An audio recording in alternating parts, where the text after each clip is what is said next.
This was going to be the first time that we actually see Pennywise in the show. I wanted to create that tension, to create that build-up. I wanted to make something special.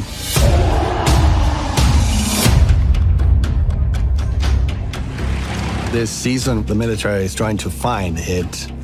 Because of his condition, Shaw makes Leroy spearhead the mission. Leroy is our leader in this episode. The reason he's chosen is because, according to Shaw, he, quote-unquote, doesn't have fear. 29 Nebold Street. All of these men, they've all been educated about what it is and how it manifests itself. But understanding and seeing it in real life are two different things. This is the first time we actually enter Nebold. We prevised that first shot that we get of it when all the Army jeeps and trucks are landing. It was really important to me to treat this location as a character and introduce it as such. The well is another iconic place in the movies. It was a different location, but we did a lot to make sure that it matched. All right, boys, down the hatch. It's the sewers. It's the coolest thing ever. The crew is outstanding. The set was impeccable. In retrospect, it was one of the coolest sets I've ever seen firsthand. I mean, the magnitude of it is just unfathomable. But it was also the hardest set I've ever worked in my life. Can you feel it? I feel something. Even though Leroy is medically a fearless man, he's actually not.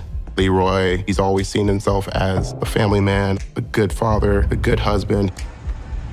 And one of the worst things that could happen to him is hurting Charlotte. Leroy, help! I'm scared. He's now deep in the sewers, he's lost, and his wife appears. Charlotte, what the hell are you doing down here? Charlotte becomes a monster. He has to kill her. Whoa! For a split second, Leroy believes that he's actually killed his wife. In that moment, he decides once and for all that anything he sees in this tunnel is fake. Listen, whatever you see down here that's not supposed to be here, you fucking kill it. Which leads him to one of the most emotional moments in the episode. After Leroy shot down the incarnation of Charlotte, Will appears to him, with the only difference that Will is real this time. As unlikely as it may seem that Will is in the sewers, it's the real Will. And the one that realizes this is Paulie. There's something very charming about the choices that Rudy makes for Paulie's character. Sometimes you wonder why Paulie's even a soldier. I see him too. Paulie intervenes and takes the bullet. You're right, it's real! Paulie's his best friend. This is someone who he's fought in the wars with. This is someone who is a brother to him. It's okay. Watching these two fearless men finally break. I'm sorry.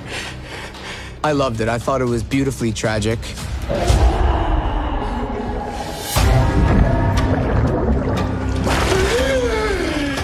In the water, Dick gets transported to his childhood with his grandfather. Hey, Dickie.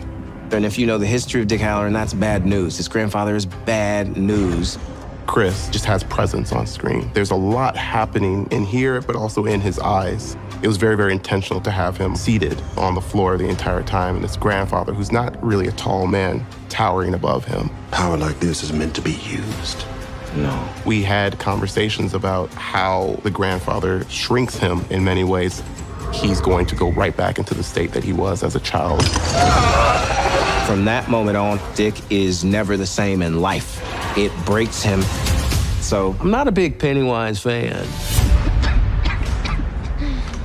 Maddie? Maddie's reappearance is one of these big moments in an episode with a lot of big moments. Where have you been? In the sewers. Below DERRY. That's where it lives. For me and for Andy and the writers, at no point during the first half of the episode did we want the audience to believe that this was a manifestation. We're getting close. Maddie is not Maddie, it's it. I thought it would be a good idea to have Maddie transform into it in a way that we haven't seen before. All of the tunnels are underground where none of the children will ever be found. And that's where the idea of Maddie circling around a pole and singing this song arose. Suddenly, on the back of his head, there's something growing. We realize that that hole is a mouth full of teeth. The creature on his back starts taking over, and we realize that that creature is none other than Pennywise. The clown! The fucking cover, kiddos. I didn't want to show Pennywise in episode 1 or episode 2 or even episode 3 or 4. I wanted to create that tension, to create that build-up. It's very special to me.